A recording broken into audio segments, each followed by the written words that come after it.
Okay, so now we're going to use everything that we just learned to find some missing values given these types of variations. And at a certain point, it's going to become natural for you to not read so much and kind of just pick out the keywords and numbers. But it's actually really important that you read carefully.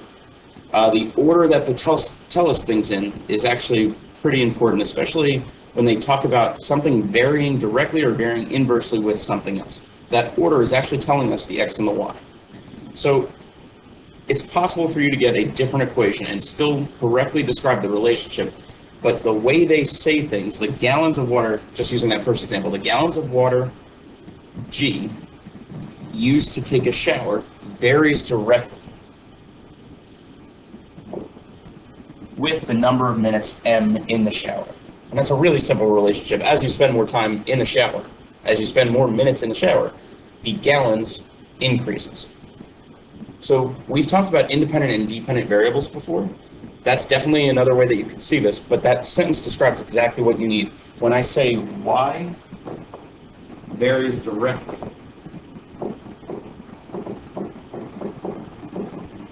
with x, or y varies inversely with x, that's basically how they're phrasing this sentence. They're saying something varies directly with y. I don't phrase it the other way. I don't say x varies directly with y. I say y varies directly with x. And that's basically what we're labeling here. The gallons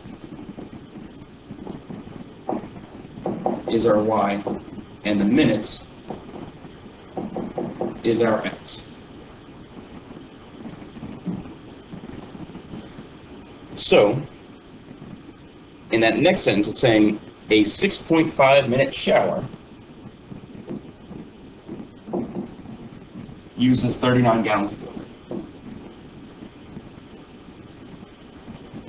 So your equations that you have for a direct variation are y equals kx and k equals y over x. Those are the two tools that we could use to help us solve for that constant. But it's important that we do this in the right order. It's y divided by x, not x divided by y. So I'm using y divided by x to find my constant.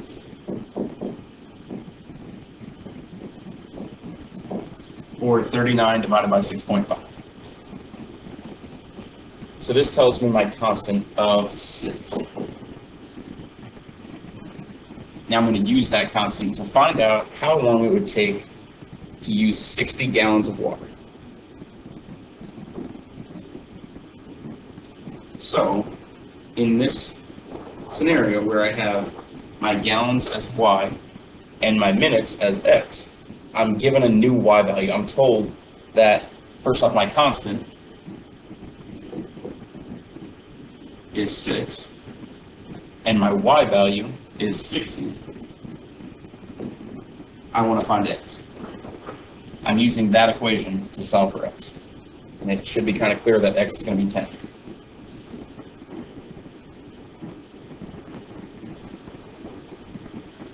Always think with some common sense. Does this make sense?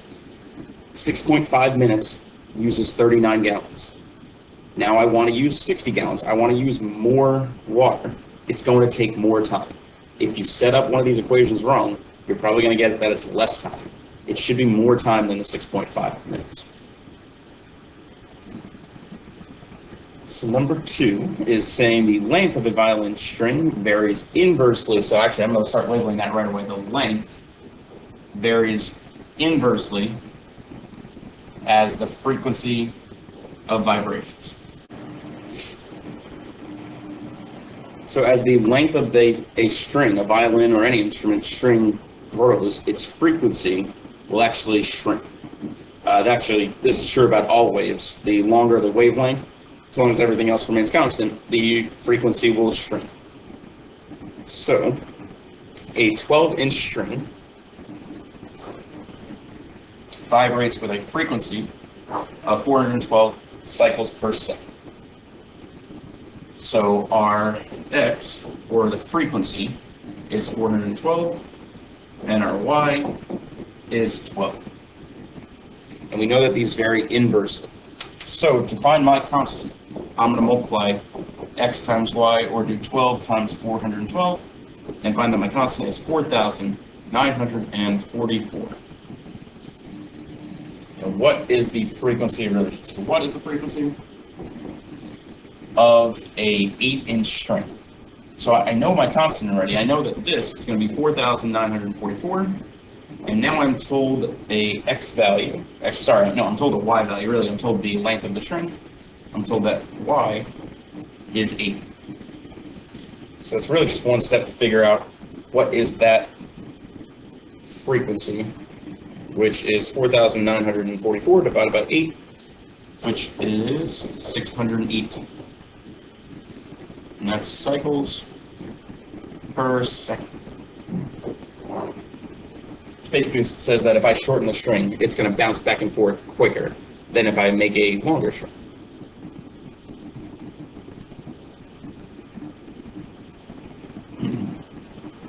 Number 3 says the time required to fill a swimming pool, we're going to say that's t, varies inversely. Actually, I'm going to change that to y just so I'm clear on my equation.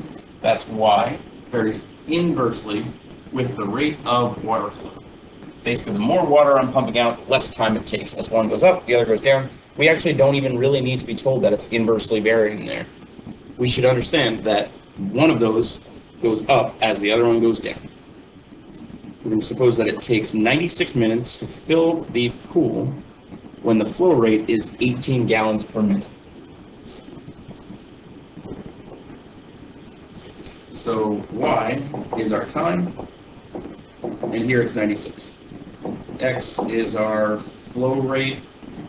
I'm going to say that's gallons per minute. Here that's 18. How long will it take to fill the pool if the flow rate is now 24?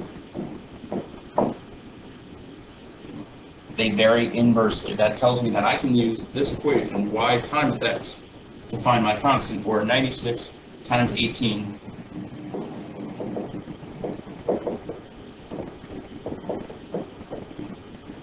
which tells me my constant is 1,728. That is going to get plugged in right there with my new x value,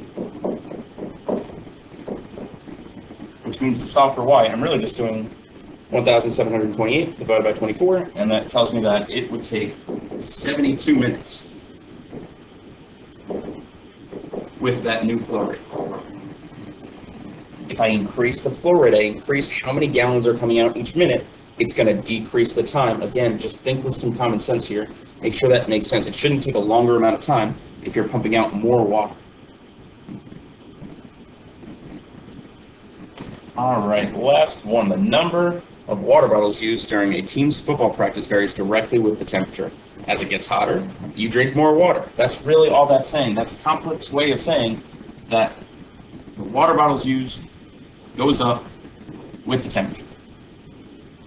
If a team uses 75 water bottles when the temperature is 60, let's say 60 degrees Fahrenheit, what is the temperature when they use 120 water bottles? So I know I can use y equals kx or k equals y over x. Actually, I'm going to use that second one at first. I want to find my constant, and I want to make sure I understand which one's my y and which one's my x. It really makes a difference in this one because the order you divide in changes the problem. The water bottles, y, varies directly with the temperature. Water bottles divided by temperature. 75 divided by 60, I'm going to change that into a decimal as 1.25. That constant can get plugged back into this equation. Y equals 1.25x. And I'm told the new number for water bottles, which is my y. I labeled that in the beginning. I labeled the water bottles as my y in the beginning. I need to be consistent throughout this problem.